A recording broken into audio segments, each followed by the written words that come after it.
Thank you, Senator Kaine. And in fact, I want to follow up on Senator Kaine's questions.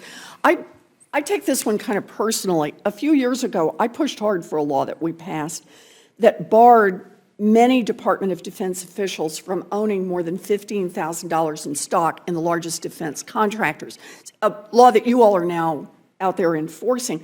That law also says that senior officials who work on contracts can't own or buy large amounts of stock in contractors that were the top 10 recipients of DoD dollars in the last 5 years.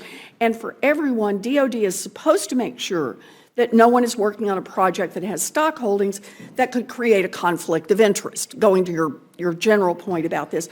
But I want to talk a little bit about the big gaps here.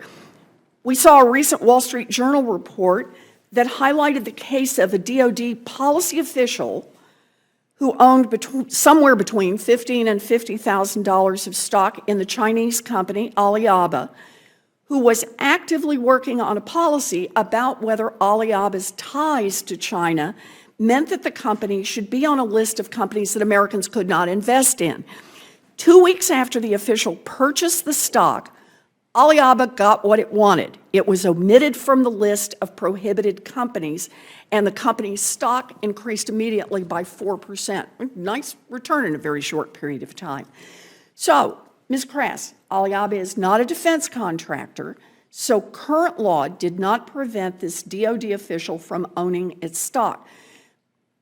But ethics officers still should have spotted that his position gave him inside information that could boost his personal finances, going to the point that Mr. Coffey made, and could influence the advice that he was giving to the government, a possible conflict of interest here. So I understand you were not at DoD when this happened, but why didn't DoD officials pick up that this was a conflict of interest? There clearly is a conflict here, right?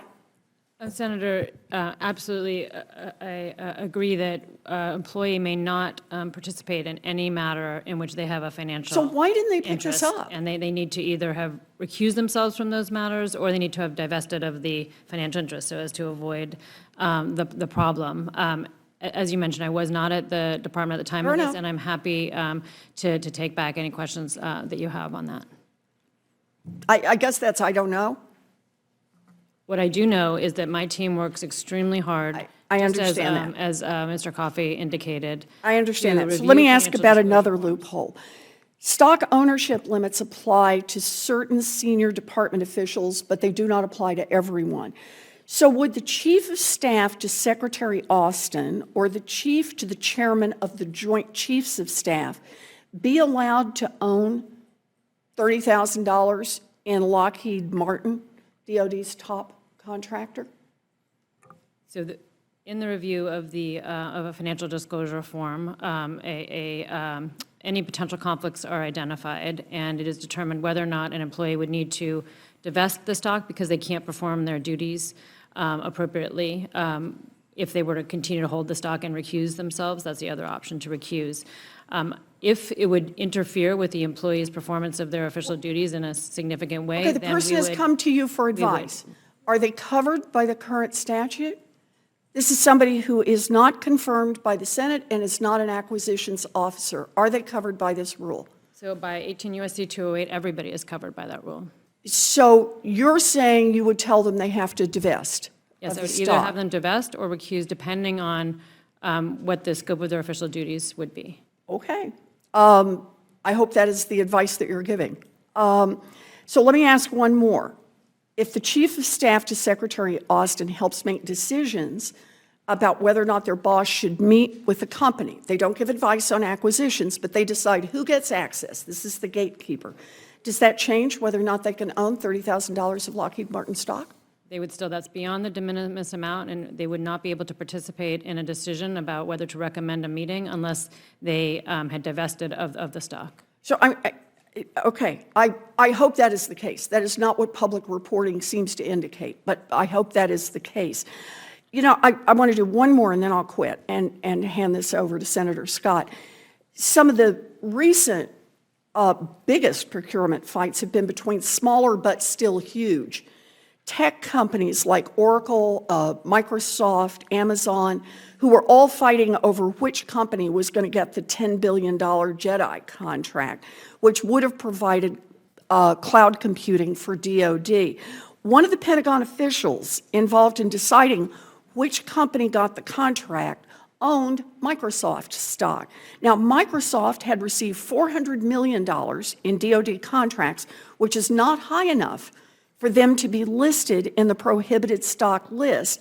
DoD is just supposed to keep an eye out for problems if they pop up here. So the official disclosed that she owned Microsoft stock to DoD. She disclosed it to DoD.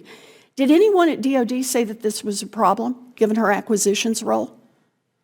So again, as we were discussing, It's a matter of public record.